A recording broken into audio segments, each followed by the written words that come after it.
Desa MTV Jateng, beginilah kondisi pasar Kedung Wuni yang dibangun oleh Disperindak sejak tahun 2016 silam. Pasar ini memang belum beroperasi dikarenakan adanya fasilitas yang belum bisa difungsikan. Tim MTV Jateng akan menelusuri bagaimana langkah-langkah Disperindak dalam menangani pasar ini.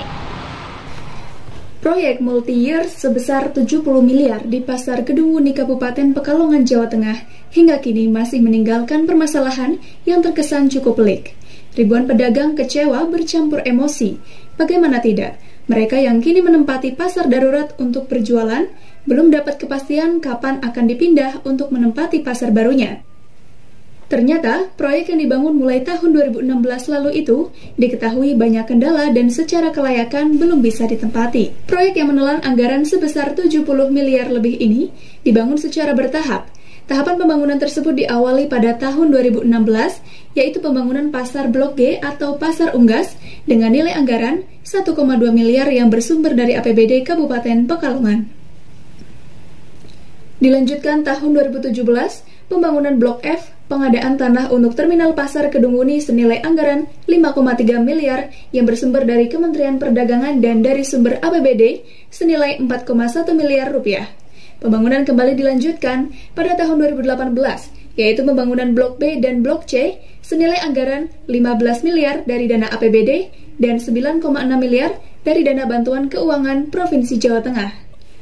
Sedangkan di tahun 2019 dan 2020 sendiri, proyek pasar rakyat ini dilanjutkan untuk membangun Blok D, Blok E, Blok I, kantor pasar, drainase lingkungan, jaringan air bersih, jaringan hidran senilai 28,8 miliar rupiah dari dana APBD Kabupaten Pekalongan, serta peningkatan jalan dan drainase, Blok J, Blok K, pembangunan IPAL, pembuatan landscape senilai 5,4 miliar yang bersumber dari APBD, hingga total mencapai 70,2 miliar rupiah. Dari pantauan MTV Jateng di lapangan, sejumlah fasilitas vital yang belum bisa difungsikan, diantaranya ketersediaan listrik di tiap blok, air bersih dan fasilitas toilet umum, tempat parkir, dan bahkan sulitnya jalur transportasi jalan masuk pasar. Akibat tidak jelasnya kapan pasar difungsikan dan ribuan pedagang dipindahkan, membuat mereka kecewa dan terkesan dipermainkan. Dalam hal ini, para pedagang menganggap pemerintah tidak mau mendengarkan jerit tangisan mereka, yang membuat mereka sedih ketika terjadi hujan, tempat berjualan kacau karena kebanjiran air. Kan pemindahan, tapi kak nggak mau dipindah, ada yang nggak mau dipindah terpaksa. Pasar ini kalau Jumat masih rame kayak gitu, akhirnya pada kesini lagi, lari ke sini. Dari dinas ada pemberitahuan, memang ada pemberitahuan akan segera diberi surat memang. Setelah itu kedepannya nggak tahu. Jadi belum ada kejelasan. Adanya cuma kemarin waktu bulan puasa hanya dikumpulkan akan ditata. Lah nyatanya kalau sampai segini kok belum. Yang punya kios kembali ke kios, katanya yang belum akan diusahakan untuk dapat kios. Ada syarat-syaratnya? Enggak ada syarat-syaratnya, cuma yang dulu punya kios masuk ke kios dulu, habis itu setelah sisanya yang nggak punya kios akan dimasukkan ke kios. Pengumpulan KTP? Iya, ada pengumpulan KTP, ada dimintai KTP, semua dimintai KTP, Pak. Harapannya ya segera aja pasar ini dibenahi dan dirapikan, semoga berjalan yang seperti biasanya. Nah, ada yang ada di barat, ada di selatan, kan repot jadi. Kalau kita mau ditempatkan di mana ya kita ikut aja. Yang penting semua pedagang sini jalan, sana juga jalan kayak gitu. Belum adanya kejelasan ini mengundang reaksi dari para pedagang yang selama ini dipindahkan ke pasar darurat. Sejumlah pedagang hampir rata-rata kecewa dan mengaku kesal akibat belum bisa pindah. Seperti Atun dan Siti, yang sudah 3 tahun menempati pasar darurat, mempertanyakan nasibnya dan nasib pedagang lainnya. Tapi kapan pindahnya belum ada. Belum tahu.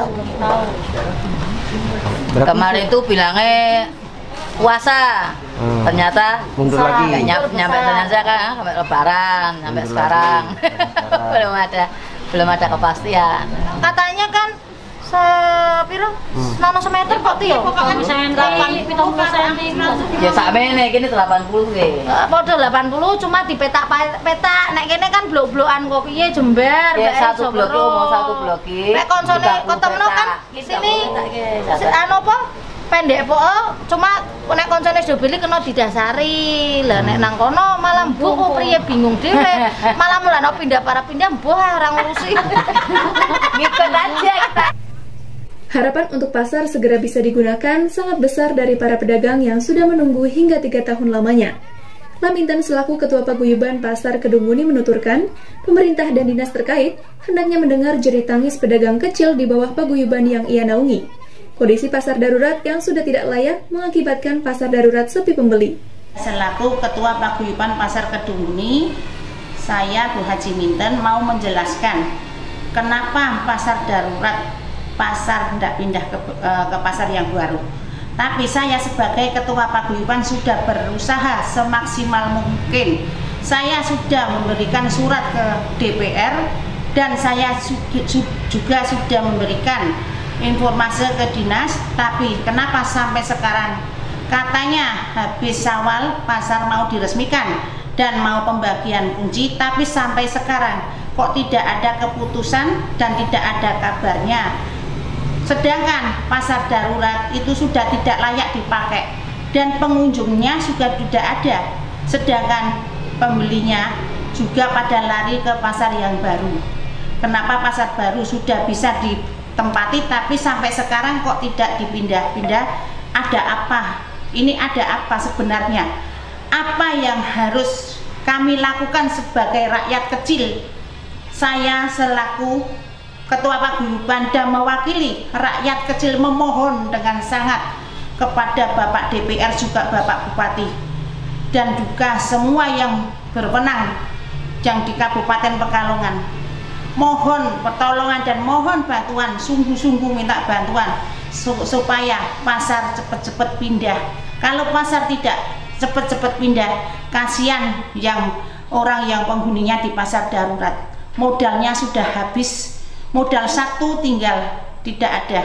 Katanya sudah apapun yang punya di rumah buat modal tapi habis terus. Jadi adanya cuma air mata. Tapi kenapa yang di atas tidak mendengarkan tangis jeritnya orang yang di pasar darurat dan orang yang membutuhkan bantuan. Sekali lagi saya mohon untuk dipertimbangkan lagi.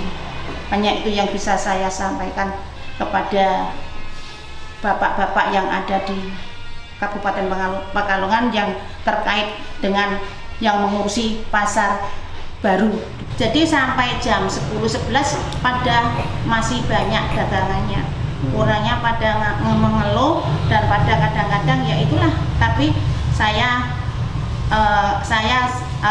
sayangkan kenapa yang orang-orang yang di atas kok tidak memikirkan rakyat kecil itu.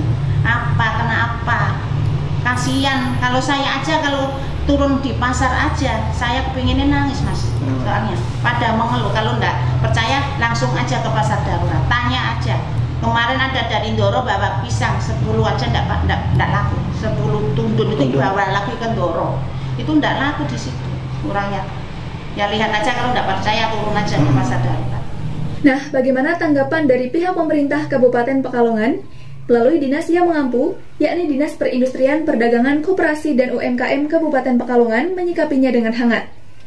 Dari polemik yang terjadi ini, Kepala Bidang Pengelolaan Pasar Ida Supaati ketika ditemui MTV Jateng menyatakan, tahap regulasi pembangunan pasar memang ada beberapa persoalan yang kurang dipahami oleh masyarakat. Dirinya juga menghimbau agar para pedagang bersabar, karena Disperindak sendiri akan tetap melakukan yang terbaik untuk kebaikan bersama. Diawali dengan pembangunan pasar unggas di tahun 2016, dilanjutkan dengan pembangunan pasar rakyat yang kami namakan Blok F itu di tahun 2017 dengan pendanaan dari tugas pembantuan Kementerian Perdagangan. Dilanjutkan lagi karena pembangunan dilakukan secara bertahap. Di tahun 2018 kami ada pendanaan dari APBD dan BANQ dari provinsi untuk pembangunan Blok B dan Blok C. Selanjutnya di tahun 2019 kami menganggarkan lagi di APBD untuk pembangunan Blok D, Blok E, dan Blok I. Di tahun 2020 kami anggarkan lagi untuk pembangunan yang Blok C, Blok K, dan pemenuhan sarana prasarana seperti infrastruktur jalan, drainase, IPAL, dan penataan landscape atau parkir. Ya, itu di tahun 2020. Akan tetapi untuk sebenarnya di masing-masing blok itu sudah terpasang daya listrik. Ya, hanya saja belum adanya genset. Jadi dikhawatirkan kalau listrik mati berarti tidak ada aliran listrik, sedangkan bentuk bangunannya itu berlantai 2 dan minim pencahayaan, khususnya untuk yang di bagian bawah. Kalau yang di lantai 2 lumayan terang, tapi kalau yang di lantai bawah itu yang agak gelap. Makanya menjadi suatu keharusan juga adanya genset. Nah, itu baru teranggarkan di tahun 2021 ini. Untuk tahun 2021 ini kami menganggarkan untuk pembangunan tower air bersih, karena sama seperti listrik, air pun di masing-masing titik sebenarnya sudah ada titik-titiknya, hanya saja yaitu kurang lancar, makanya harus dibuatkan tower air. Sudah mengalir, hanya saja kelicir-kelicir itu kurang deras. Kalau untuk blok pakaian mungkin nggak begitu masalah, tapi yang untuk blok-blok basah yang memang membutuhkan banyak air itu akan sedikit bermasalah.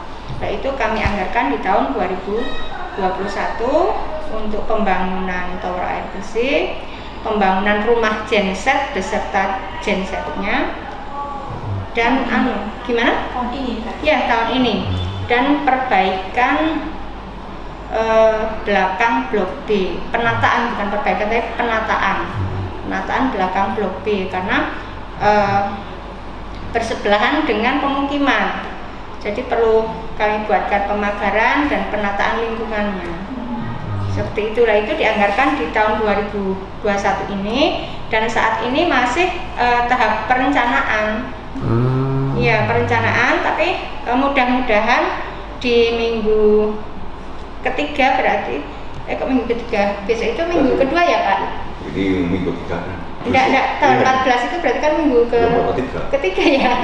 Nah, itu minggu ketiga, insya Allah kalau dokumen untuk lelangnya sudah siap, bisa kami masukkan ke ULP untuk persiapan lelang perayaan Pasar Rakyat. Itu kan di situ ada disebutkan prioritas pedagang.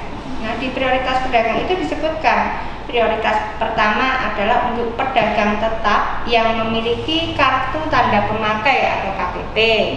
Prioritas kedua diberikan kepada pedagang beceran yang telah terdata di database. Yang ketiga, baru apabila ada sisa lapak, itu peruntukannya untuk pedagang baru. Nah, klasifikasi dari pedagang baru sendiri ini saat ini memang kami masih mengajukan usulan perubahan atas Pergub itu, karena di Pergub yang sebelumnya belum mengatur tentang bagaimana teknisnya. Dari Pekalongan, Jawa Tengah, Rina Isnaini, Alan Jalastiadi, MTV Jateng melaporkan.